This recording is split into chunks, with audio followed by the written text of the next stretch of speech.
Welcome to Yusuf Reacts.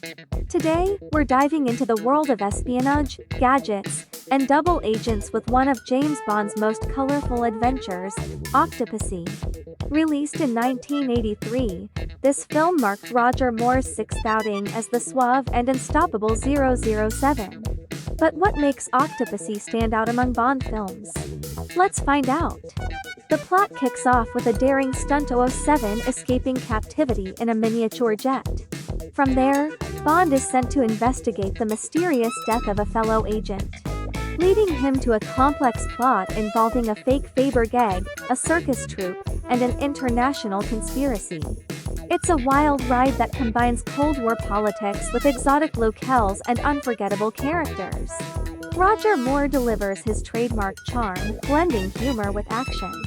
Maud Adams, as the enigmatic Octopussy, adds a layer of intrigue, while Louis Jourdan's Kamel Khan is one of the more elegant yet sinister villains in the franchise.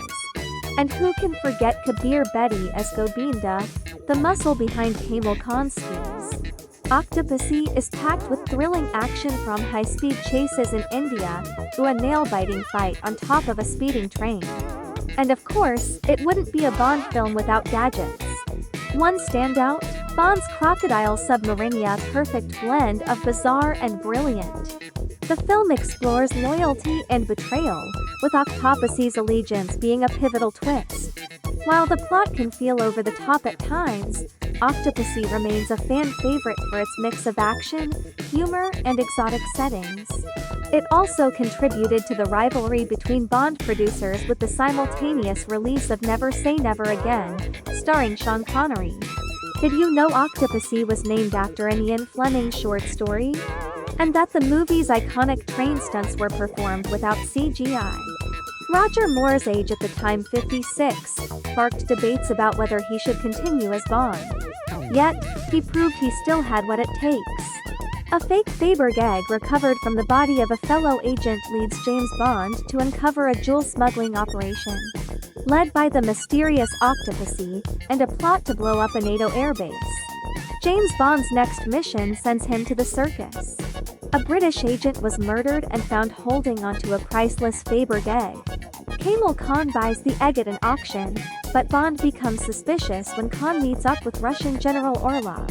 Bond soon finds out that Khan's and Orlov's plan is to blow up a nuclear device on a U.S. Air Force base. Bond teams up with a circus group, which are headed by the beautiful Octopussy, who is also close friend of Khan.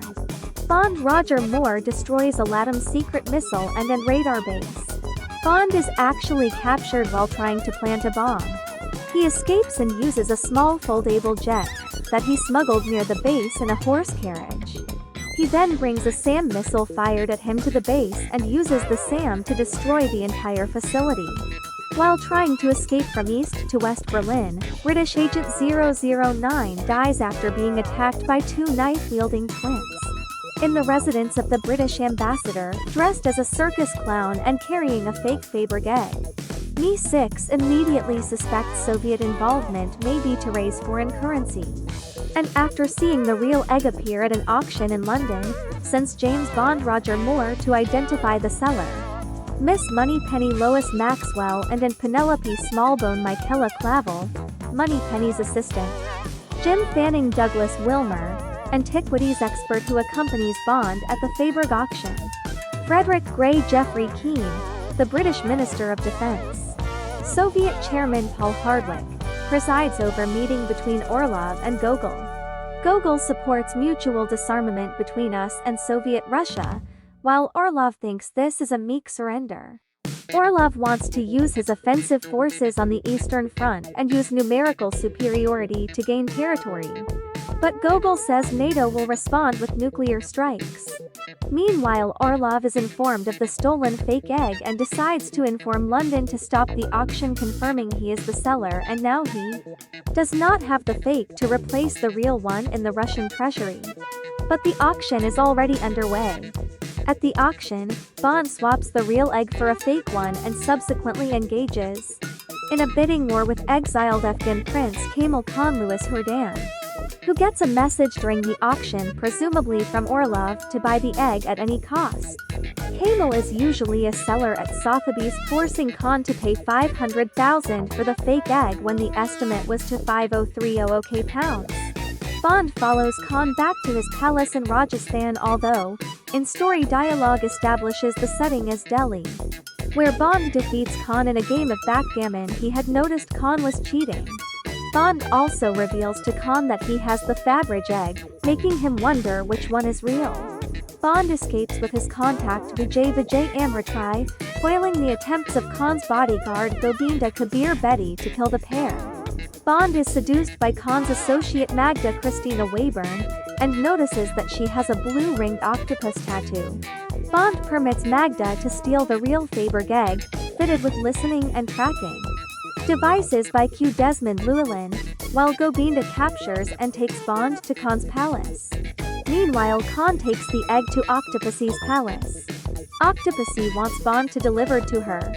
After Bond escapes from his room, he listens in on the bug and discovers that Khan is working with Orlov Steven Burkov, a Soviet general who is seeking to expand Soviet control in Europe. Bond escapes Khan's palace by replacing a dead body being transported out. Khan and Gobinda pursue an tiger hunt, with Bond being the target, but he manages to escape by emulating Tarzan. Bond meets Vijay and Sadruddin Albert Moses, head of Mi-6 station in India, assigned to assist Bond. They tell him that the octopus tattoo on Magda is from Octopussy. Bond infiltrates a floating palace in Udaipur, and there finds its owner, Octopussy Maud Adams, a wealthy businesswoman, smuggler and associate of Khan. She also leads the octopus cult, of which Magda is a member.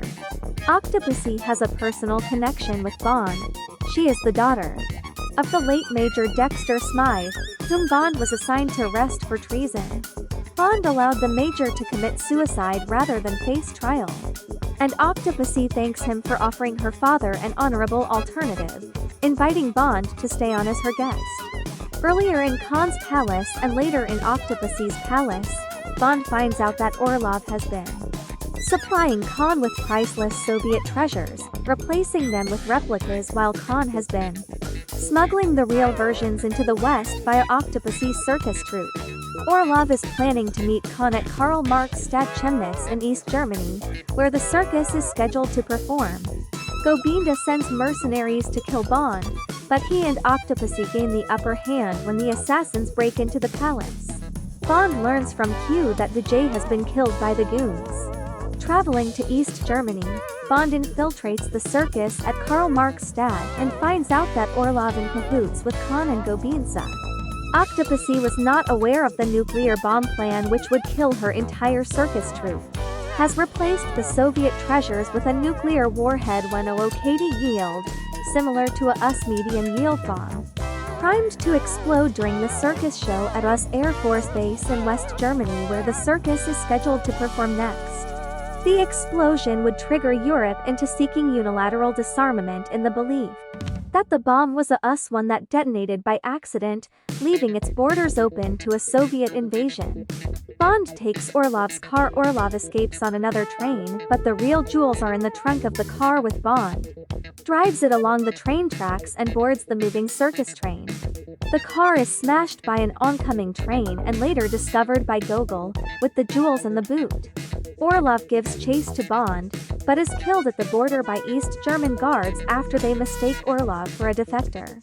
Bond kills the twin knife-throwing assassins Mishka David Meyer and Grishka Anthony Meyer, and after falling from the train, commandeers a car to get to the airbase. Bond penetrates the base and disguises himself as a clown to evade the West German police. He attempts to convince Octopussy that Khan has betrayed her by showing her one of the treasures found in Orlov's car, which she was to smuggle for him. Octopussy realizes that she has been tricked, and assists Bond in deactivating the warhead. Bond and Octopussy return separately to India. Bond arrives at Khan's palace just as Octopussy and her troops have launched an assault on the grounds. Octopussy attempts to kill Khan, but is captured by Gobinda. While Octopussy's team, led by Magda, overpower Khan's guards, Khan and Gobinda abandon the palace, taking Octopussy as a hostage. Bond pursues them as they attempt to escape in their plane, clinging to the fuselage and disabling the ailerons and elevator panels. In the subsequent struggle with Bond, Gobinda takes a deadly plummet off the roof of the plane and Bond rescues Octopussy from Khan. The pair jumping onto a nearby cliff only seconds before the plane crashes into a mountain, killing Khan. While M. Robert Brown and General Gogol Walter Gotell discuss the transport of the jewelry, Bond recuperates with Octopussy aboard her private boat in India. So, what do you think about Octopussy? Is it a Bond classic or just a fun romp through the franchise? Let us know in the comments below. And don't forget to like, subscribe, and hit the bell for more deep dives into the world of cinema. Until next time, stay shaken, not stirred.